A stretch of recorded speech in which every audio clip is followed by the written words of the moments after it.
The Manchester United lineup versus Real Sociedad tomorrow has been leaked, and Erik Ten Hag talks about Ronaldo's future involvement at Manchester United in his press conference and his new role. So, Manchester United play Real Sociedad tomorrow in the Europa League. The Europa League is back, and hopefully it's the trophy that Manchester United win this season, because not only is it a really good trophy, I really like the Europa League, weirdly, but it gets you back into the Champions League. And actually, there's a lot of lineup news coming out already for tomorrow's game. A lot of rumours, a lot of reports, but a leaked report has already come out, and good sources are leaking team news about what the team is tomorrow, which would include 9 changes, people like Ronaldo, Casemiro and Antony starting. So I do want to get into the leaked lineup right away for tomorrow's game. I think it's a decent lineup, very much rotation, but also Ten Hag said in his press conference today, he's made a few comments about why Ronaldo hasn't been playing and all of that. He was asked about his relationship with certain players. Ten Hag even responded to the Eric Bailly comments about there being favouritism at Manchester United and more. So make sure you smash that like button, and of course subscribe down below if you're new. I've got a video coming out today. It's a Donny van de Beek interview where he talks about,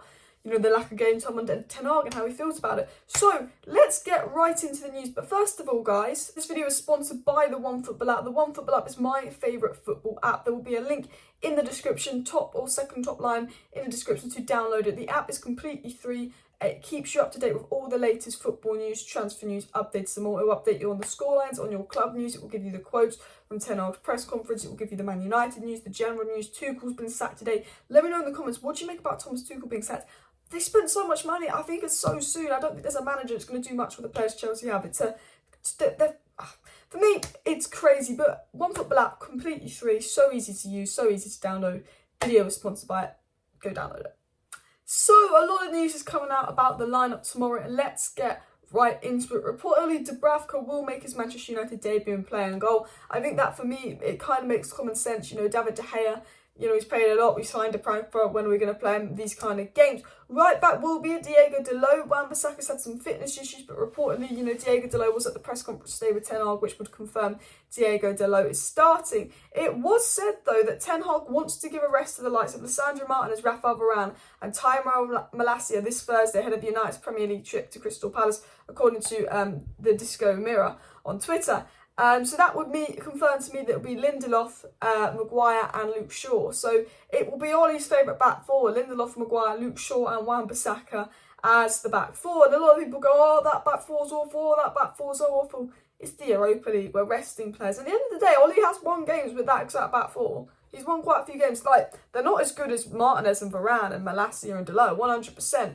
But Ollie's won games with that back four. But actually, I'm saying it's Ollie's favourite back four. I'm 99% sure Dalot is playing over Wan-Bissaka because Dalot was in the press conference as well. It was also said that Casemiro is set to be handed his first Manchester United start, along with Brazilian colleague Antony. But it was also said again that Fred and Elanga are also set to be recalled. So that would confirm to me, we know what the defence is. It's, you know, it's Dalot, Maguire, Lindelof and Luke Shaw. That would confirm to me the midfield pivot is going to be that Brazilian duo of Fred and Casemiro. So Fred and Casemiro will be in the pivot playing together, and Antony will be on the right wing and Elanga will be on the left wing. And it did say Cristiano, Ronaldo and Maguire are set to be recalled to the Manchester United starting lineup on Thursday as well. So that would confirm that Cristiano Ronaldo would then be playing striker. So they basically confirmed the lineup of, they've confirmed the lineup of every position but one. So the lineup is literally been confirmed by the Mirror of every position but one, and that is the 10 role. Will it be Donny? Will it be Bruno? Will it be Eriksen? Will it be maybe even Sancho? Who's going to be playing in the 10 role? Well, I believe Donny van de Beek would be starting in the 10 role, but Donny van de Beek isn't 100% fit. There's a lot of question marks over his fitness, and annoyingly, I don't think anyone in the press conference actually asked if Donny was going to play or be involved. So if Donny's fit, Donny will play there. But I think it could be Eriksen or Bruno. I think more likely Bruno if Donny is not fit. Now, Donny has done an interview about his lack of game time at Manchester United, spoken about Ten Hag and all that.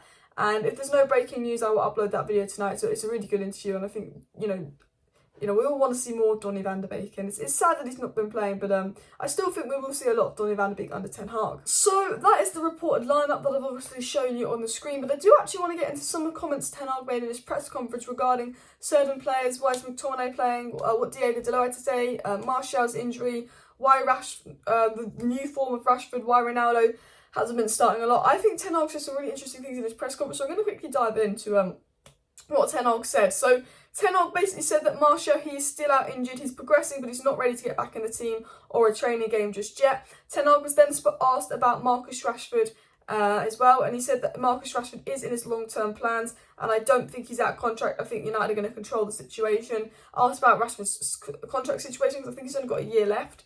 And there's obviously the PSG rumours, but he's saying, look, Rashford's in my long-term plans. I trust the club to control that situation as well. Ten Hag then spoke about Rashford and how, the improvement in Rashford, because I think right now, Rashford was arguably our worst player last season in terms of he got kicked out of the squad by Langer. He just looked flat. He wasn't even running after the balls. And Rashford looks like a completely new player now. Rashford looks so much happier. Rashford looks so much more confident. And Ten Hag's spoken about what he's been doing with Marcus Rashford to improve him as a player. And I thought this was interesting. He said, what I see is a happy Marcus Rashford. We worked really hard the last 2 months with him on different aspects. He likes it. He wants to transfer it to the pitch. And you can tell that Ten Hag's been working with Rashford on certain aspects of this game. Because I think one of the poorest aspects of Rashford's game last season was decision making. He'd have the ball and he'd dribble past 3 players. I thought, brilliant, pass it. No, instead of doing the easy pass, but then try and dribble past a 4th player, lose the ball. He'd get the ball in the good area. I'd be like, shoot. Then he'd pass it. He'd get the ball in a good area to pass and play Bruno, and then he'd shoot. It was Rashford's decision making that was so poor last season. I think Ten Hag's definitely worked with him on that. The assist for the Antony goal was, very, very well thought out. Rashford's positioning, the runs he's been making. Rashford's definitely improved his intellectual game, and I'm pretty sure Ten Hag's been working with him on that. But Ten Hag also said Rashford comes in every day, enjoys it, he's smiling, and he's a really positive vibe. If you put all those things together, like the way of the plan, and you are happy, you will contribute more to the team. Erik Ten Hag then talking about, Rashford's happiness, wanting to be there, contributes more to the team. And we can see that Ten Hag, a big thing he did after the Brentford defeat was try and improve squad morale and get players looking happy. I've always said this because, if you look at the first 2 games of the season, the team looked miserable, it was shrugged, they weren't playing together, and all of a sudden the team are happy, they're smiling, they look happy to be playing together on the pitch for United. And you can tell one of the big things Ten Hag has done is try and get the players happy and playing. Ten Hag did speak about Eric Bailly's comments. He said regarding Eric Bailly saying there was English favouritism that he cannot speak about that because he was not in charge last season. Did nationalities impact his decision? No, not for me. And look, we always know that Ten Hag's not going to be doing the English bias. Maguire and Shaw have been dropped already. A lot of people thought I was defending Maguire. In my video yesterday talking about the Eric Bailly situation, I said Eric Bailly was spot on. There was English favouritism. I said I agreed with what Eric Bailly said. As he's spot on, there was English favouritism. I did feel bad for Eric Bailly. I just said Eric Bailly is still under contract by Manchester United, so he shouldn't accuse them of that. Even though what he's accusing Man United of, we all believe is true. We all believe there was an English bias. A lot of people give me sticks saying, well, Eric Bailly has every right to accuse Man United of that. Look, Eric Bailly, I believe what he's saying. I believe he was treated poorly and I believe there was an English bias. What I'm also saying is if you're still under contract by United, he's not left, he's on loan, it's not going to go down well saying that. But I do believe what Eric Bailly said, but a lot of people thought I was defending Maguire. No, I'm not defending Maguire. There was an English bias. We could all see it as well. And Erik Ten Hag was spoken about Scott McTominay's selection, and you say you can see it like that. When the team is acting well, we have more than 11 players, then you stay in. People asking why McTominay is playing and not Casemiro, he's been saying, well, he's been playing well, the team's been playing well, we've won it, so you stay in.